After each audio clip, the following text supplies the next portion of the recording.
Bago niyo naman ipamalas ang kanyang galing sa pagkanta, makakwentuhan muna natin isang young and talented performer na si Jem. Good morning and welcome sa Rise and Shine Pilipinas.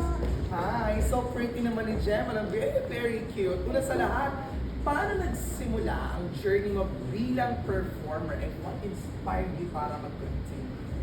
When I was like 5-year-old, ako po yung kumanta po ng lupang hindi ako yung graduate po. Okay. Tapos doon ka na-start ma-discover sa pagkanta? Yes po. As in like, Parang ano yun? Sige nga, kwento mga genre. Okay. Oh. Gusto ko na po yung pagkanta.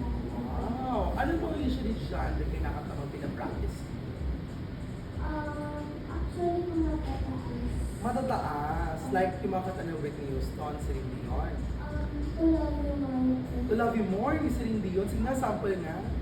Abby. I'll be waiting for you. May buga agad.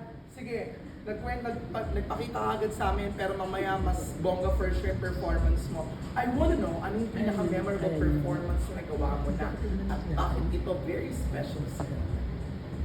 Nung nag-represent po ako ng school ko, tapos sa 15 ko na school, ako po yung nanalo, kaya po medyo nag-rock voice po ako. Naku, ba't nag-crack yung voice mo? Inaalagaan mo ba yan? Kaya Benny Sobra lang, kaya Benny. Benny lang, kasi hindi mo siya. Hindi magulang mo, pinapagod ka masyado sa practice. O anyway, ano ba ang mga dapat abangan ng ating mga ka-RSP sa'yo? May upcoming events ka ba? And syempre, yung social media accounts mo, i-follow na rin natin. Yung social media account ko po, makikita niyo sa YouTube po, which is Weekly Day po, and meron po ako sa Facebook, Jenny Conas po. And pwede niyo po ako abangan sa workshop ko po, sa mga shows po. Wow, bongga. Para makita namin yan sa social media accounts mo, ipopost mo na lang. Sige. Bongga yan ha. Talagang kabang-kabang ang maging performance si Jem. Thank you so much ha for the interview. Bongga-bongga. Parang tropa ko lang si Jem sa umaga eh. Kaya parang it's like I love it. Perfect. O, diba? O, wag na tayo magchika. Kantahan na. The stage is all yours. Anong Lejile? Lajile Jem Nicolas.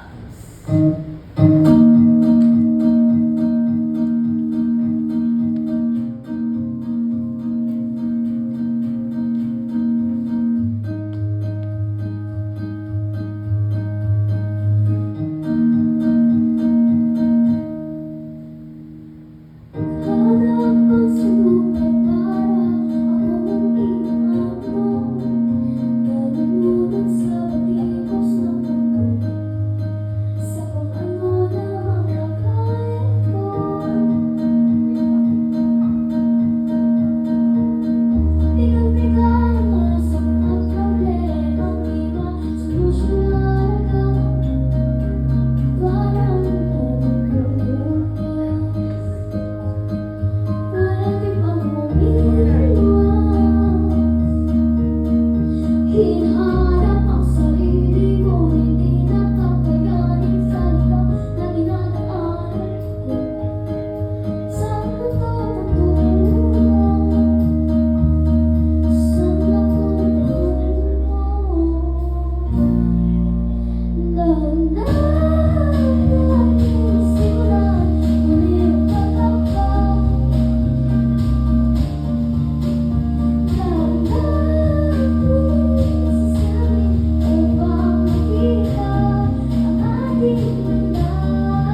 ako